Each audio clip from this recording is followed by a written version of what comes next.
Assalamualaikum warahmatullahi wabarakatuh. Perkenalkan, kami dari kelompok 10 mata kuliah asuransi syariah. Di sini kami akan menerangkan mengenai materi pembinaan dan pengawasan terhadap asuransi syariah. Sebelumnya, perkenalkan kelompok kami, yakni saya Rika Nurlaila dan dua rekan saya, yakni Nur Hidayah dan Rahma Tririsyanti. Untuk materi yang pertama, yakni A. Kesehatan keuangan terhadap asuransi syariah. Secara operasional, berdasarkan PSAK nomor 108, definisi asuransi syariah adalah sistem menyeluruh yang pesertanya mendonasikan sebagian atau seluruh kontribusinya yang digunakan untuk membayar klaim atas kerugian akibat musibah pada jiwa, badan, atau benda yang dialami oleh sebagian peserta lain. Asuransi syariah merupakan asuransi yang di dalam usahanya menggunakan akad yang diperbolehkan syariah Islam. Asuransi syariah ini berada di dalam pembinaan dan pengawasan Menteri Keuangan Republik Indonesia.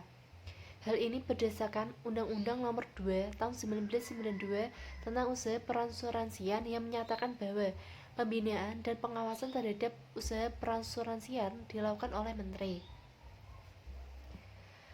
Pasal 11 ayat 1 huruf A menyatakan pembinaan dan pengawasan terhadap usaha asuransi syariah meliputi kesehatan keuangan bagi perusahaan asuransi kerugian, perusahaan asuransi jiwa, dan perusahaan reasuransi yang terdiri dari 1.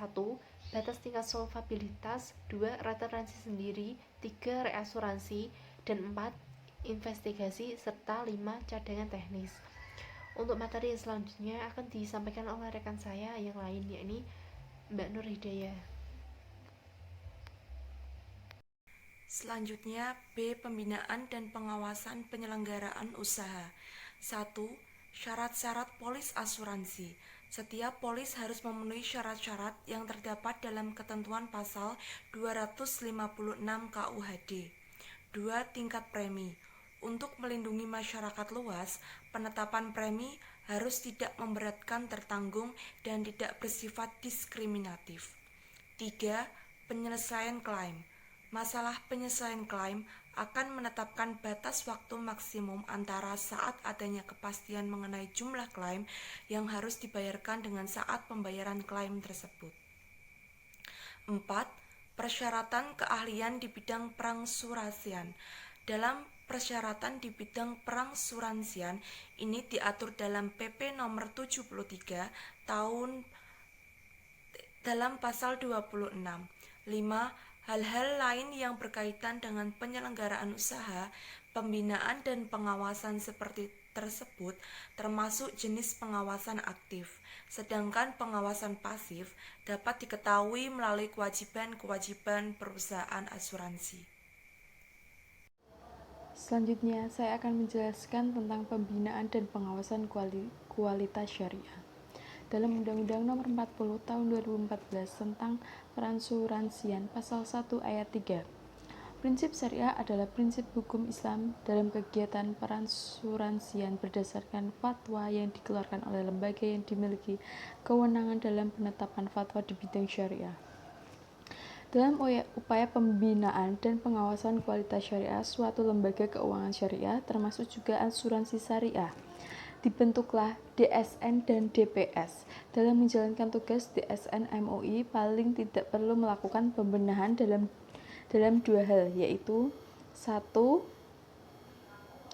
Restrukturiasi. Struktur yang ada saat ini sudah baik, tetapi karena SDM MUI mengadaptasi tugas dan tantangan lebih berat sebagai pengurus dan bermitra dengan lembaga-lembaga keuangan syariah yang notabene diurus oleh praktisi yang profesional.